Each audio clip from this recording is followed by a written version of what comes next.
There's a few little bits and pieces that you need to be aware of here. First of all, collision theory is the idea that particles must collide in order for a reaction to happen. But it isn't just a collision that's important. The particles must have sufficient energy. In other words, they must have an energy, or they must collide with an energy that is above the activation energy. If they don't have the activation energy, then they'll basically just bounce off each other. For some reactions, particularly organic ones, the particles must also collide with the correct orientation, and that basically means that they need to be arranged at the right sort of angle when they hit each other to make sure that they react. And the reason why most collisions don't result in a chemical reaction is because they do not meet the second and third criteria. So they don't have enough energy when they collide, or they don't collide with the correct orientation. Right, activation energy, as you should remember from last year, is the minimum energy needed for a reaction to occur. On the screen now you can see the energy profile for an exothermic reaction. The reason why we know this is because the products, which are indicated in purple here, have a lower energy than the reactants, and that's indicating that the system, the reaction, has lost energy to the surroundings, which we would feel as heat. Right, very, very briefly, just talking you through this, you've got reactants, and then what we talk about in the middle is a transition state, and that's once you've supplied your activation energy, you get that state. So you've put energy in, and then energy is released when the products form. And without that initial activation energy, the reaction is not going to happen. So basically, you would not turn reactant to product. And that's known as our activation energy. Right, this is quite important because lots of people get confused with this, and in the exam, the examiner likes to ask the question, why does the reaction slow down over time? And the most common wrong answer that a student will give in this scenario is that they'll say the reaction runs out of energy. And in reality, it doesn't run out of energy. What happens, as you can see on this diagram here, is blue is colliding with red in order to make purple. And as time progresses, the blue and red particles get used up, these reactants run out. So eventually, when you get to near the end, there are very, very few particles left. And then once you reach 100%, as you can see over here, there are no red and blue particles left. Therefore, the reaction stopped.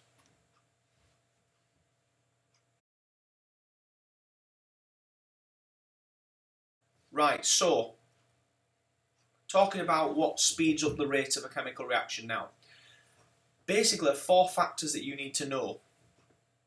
Surface area, pressure, concentration, and then, of course, you've got temperature and a catalyst, but we'll discuss those separately. In this case, we're looking at surface area. So as you can see on the right-hand side of the screen, you've got 3 different sort of arrangements. Powder at the bottom, big chunks at the top. Now, the key thing to note here is that only the particles on the surface of a solid can react.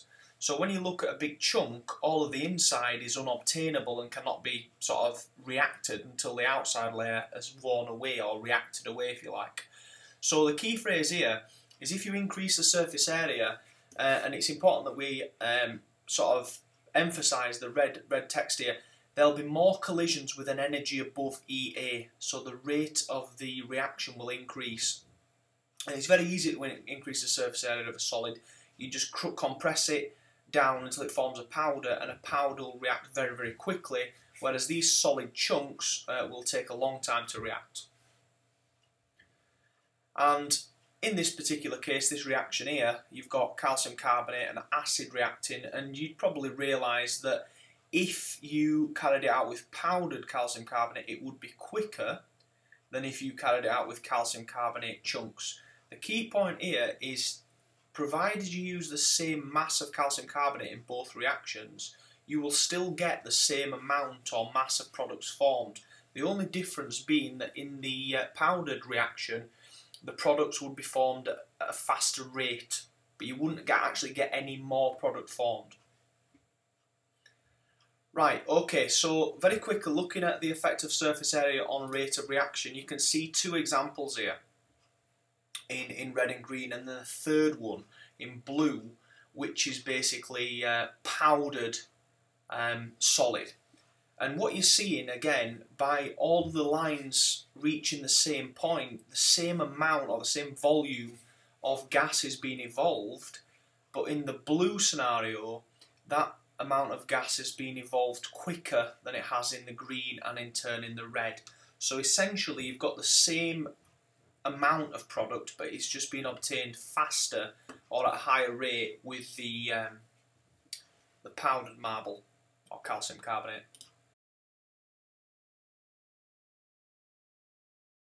Right, okay, concentration is the next thing we need to look at, and this can cause, again, quite a lot of confusion. If you look on the left hand side, there's a low concentration of red and blue particles there, and then on the right hand side we've got a higher concentration. The concentration is the number of particles per unit volume. So as you can see on the right hand side, we expect there to be more collisions. And if you look very carefully, you can see on the right hand side the particles are colliding more frequently. All the particles are all moving at the same speed because the temperature in both of these samples is the same.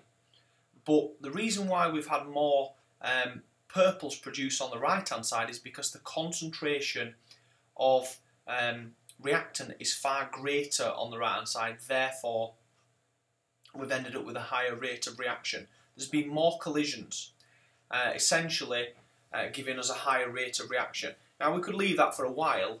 One of the things that this does illustrate, if you look on this side, is that we could probably leave that for a few more minutes, and there might be a scenario by which the red and the blue that are left over don't actually collide at all.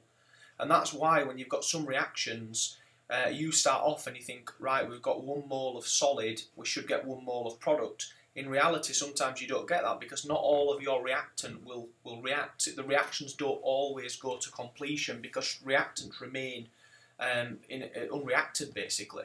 And this is only a small scale diagram with, you know, a handful of particles. If you imagine that there's moles and moles of particles involved in chemical reactions, then you can start to see that if you've got millions upon millions of particles, then surely 1 or 2 are, you know, maybe might not going to react because they might not bump into each other because the product essentially gets in the way. Right, so looking at concentration here, we've got 2 lines again in red and green, and then the blue line indicates the higher concentration. How do I know this?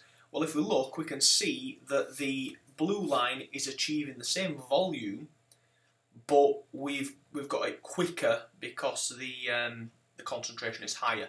So what we're getting at is that as you increase concentration, the rate of reaction will increase.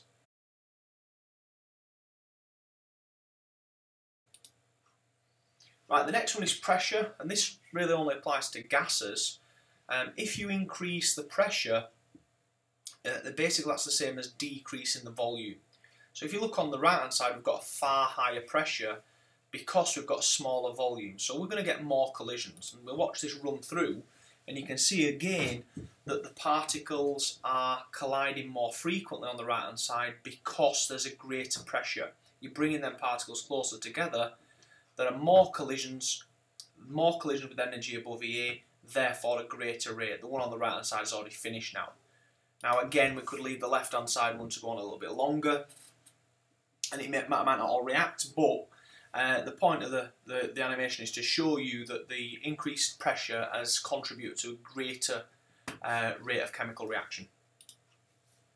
And again, if we look here, another 3 examples, different pressures, 100 atmospheres, 200 atmospheres, 300 atmospheres, and the 300 atmospheres pressure is by far the quickest again because the particles are, again, colliding more frequently, and there are more collisions with an energy above EA.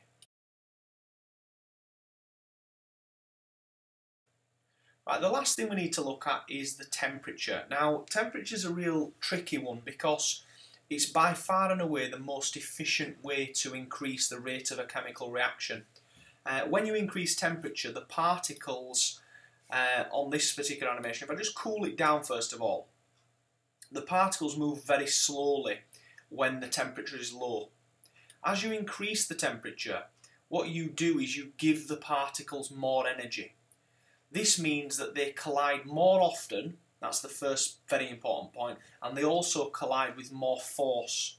And those two factors mean that there are more collisions with an energy above EA as you increase the temperature. And when you're answering this in an exam, it's very important that you mention that not only are there more collisions, the collisions are also occurring with much more force or vigour, and therefore that twofold effect leads to an increase in rate. If we just take the temperature to the top, you can see that the particles are just moving around like crazy, and the collisions that are happening are absolutely far greater than they were in the first example where the particles had a low temperature. But not only that, you can see that every collision is colliding with more force, and that is a big factor as well. Right, okay. So, just a reminder, at higher temperatures the particles are moving faster, they collide more frequently, and they also collide with more force, so there are more collisions above EA, with an energy above EA. And just looking at this, we've got a couple of examples to show you here.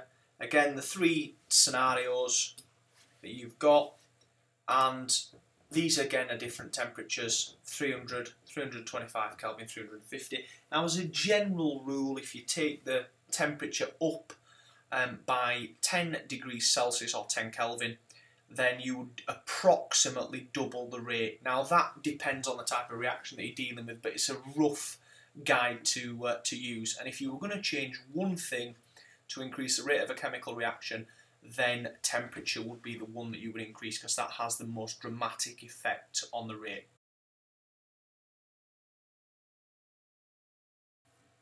Right, catalysts are very important substances. What they do is they will change the rate of a chemical reaction without actually being used up during that reaction.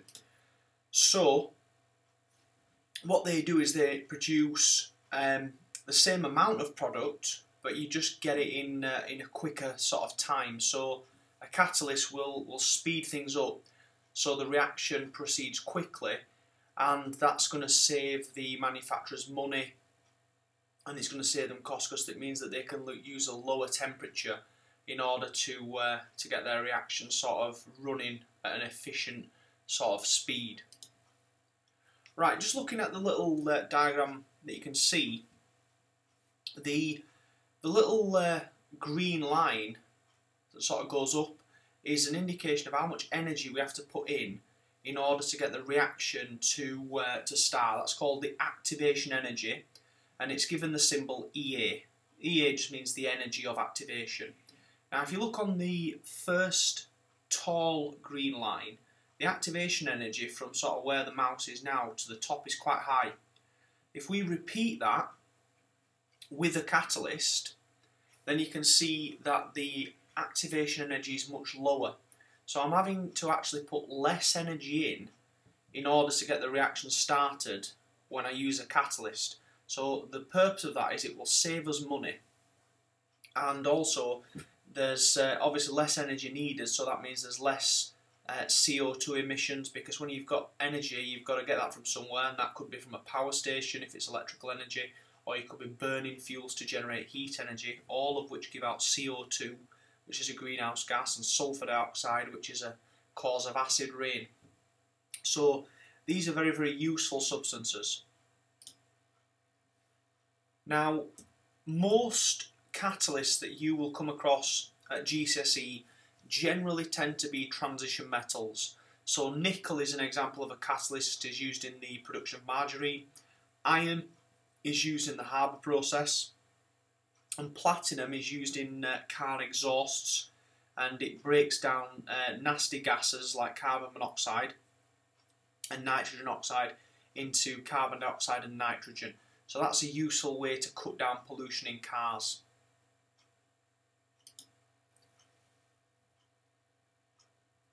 Right, catalysts in industry. Industry is just the chemical industry, and that's where most of the commodities, like your soaps and all of your cosmetic things, come from industry. When you're dealing with industry, Using a catalyst means that products can be made more quickly, saving time and money, and catalysts basically reduce the need for high temperatures. So like we said before, they save fuel and reduce pollution, so it's everyone's a winner really when you use a catalyst. Finally, you also may be aware from biology that you have got biological catalysts known as enzymes, and again they work in the same way. Enzymes often used in washing powders to break down stains, and what they do is they work to break down the food stains on clothes, and for example in dishwasher tablets they're used to break down stains on cutlery.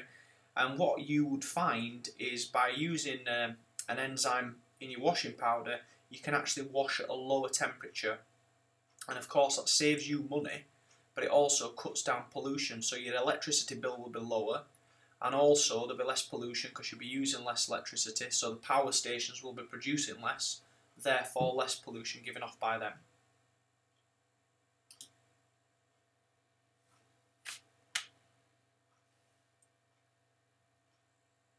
Right, so just to summarise, a catalyst will increase the rate of a chemical reaction, it will lower the activation energy by providing an alternative route for the reaction to occur, and a catalyst does not get used up during the reaction.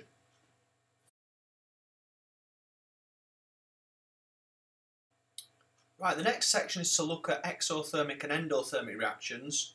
Now first of all, these reactions are all about how much energy is released or absorbed when the chemical reaction occurs.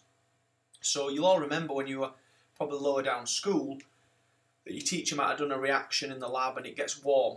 And that will be an example of an exothermic reaction. Now an exothermic reaction is a reaction that releases energy and it gets hot. And the way to remember this is that the start of the word exothermic, it begins with EX, and that means heat exits. And endothermic reactions, these absorb heat energy and they turn that heat energy into chemical energy, so they get cold and the temperature would decrease. And the way to remember this is that endo begins with EN, and that works in the idea that heat enters the chemical reaction and is converted into chemical energy. So most of your chemical reactions are exothermic, but there are quite a few endothermic ones as well. Right, so exothermic reactions release thermal or heat energy, and some can be explosive. Examples are combustion, burning, respiration, neutralization of acids and alkalis, reactions with metals and acids, and the thermic reaction that gives off a lot of heat used to weld railway lines together. So here we've got a little example of an exothermic reaction. Now what we're going to do, we're going to add magnesium ribbon to hydrochloric acid, and we've got a temperature probe or a thermometer there. So at the moment the temperature is 20 degrees, which is roughly room temperature. So we're going to add the magnesium ribbon. Now the first thing you'll notice is you'll see that the magnesium ribbon will fizz, and also when we take the temperature, you can see the temperature is increasing. And the reason for that is because the reaction is exothermic. So chemical energy in the magnesium and the hydrochloric acid is being converted to heat energy, so the temperature is basically increasing. And that is an example of an exothermic reaction. So to summarise, the heat is coming from the actual reaction itself. The chemical energy in the reactants is converted into heat energy. This causes the temperature to rise. So exothermic reactions will always be accompanied with an increase in temperature as that chemical energy is converted into heat. And this heat will be lost to the surroundings, and eventually if you left it, the temperature will go back down to normal as the heat's dissipated into the surroundings. Now, for the reaction profile for an exothermic reaction, we have to show how the energy changes when we go from reactants to products. Now, this does cause confusion for people because they see these profiles and they look at them and they think, well, the reactants are right up here and they've got high energy, and the products are down here. And that can cause confusion because people think, well, hang on a minute, the reaction's given off heat energy. Why have the products got less energy than the reactants? And the reason for that's very, very simple. Remember earlier on I said that the chemical energy in the reactants is converted into heat, and that is lost to the surroundings. So from the reaction's perspective, it's actually lost energy. So what's happened is the chemical energy that was in the reactants has been converted to heat energy, so the products now have less chemical energy than when they started off as reactants, because some of that chemical energy is being converted to heat and lost. It's a bit like going on a spending spree. You will be financially worse off because you'll have spent money, and that's a similar kind of idea to what's going on here. The reactants have converted some chemical energy into heat, so the products have lower energy. Exothermic reaction, heat or energy is exited, so the products have less energy than the reactants. Right, an endothermic reaction, a common example is to add ammonium nitrate to water. So, we'll take the temperature at the beginning. It's around about 20 degrees room temperature, and then we add the ammonium nitrate to the solution.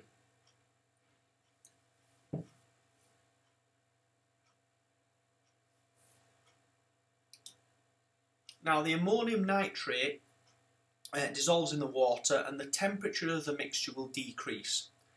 Now, depending on how much ammonium nitrate you add, you can actually get the temperature to drop quite substantially in this reaction. But it's gone down to about 4 degrees. So that's a typical endothermic reaction. The reaction has absorbed heat energy from the surroundings and it's turned it into chemical energy and stored that in the products. So in this reaction, thermal energy is converted into chemical energy. That's why when you touch it, it feels cold and the temperature has gone down because the heat's getting absorbed and turned into chemical energy.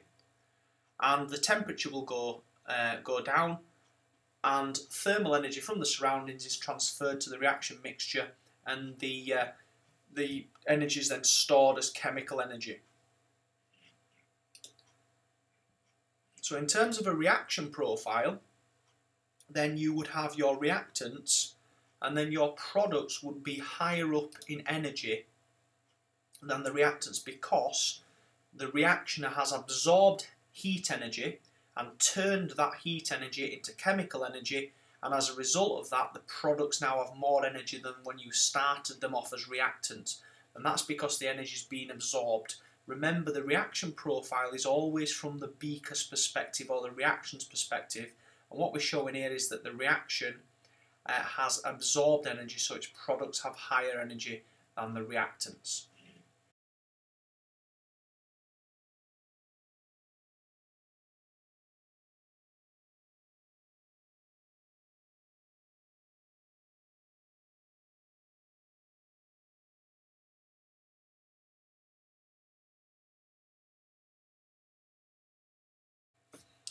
Right, the next thing to look at is reversible reactions and energy changes.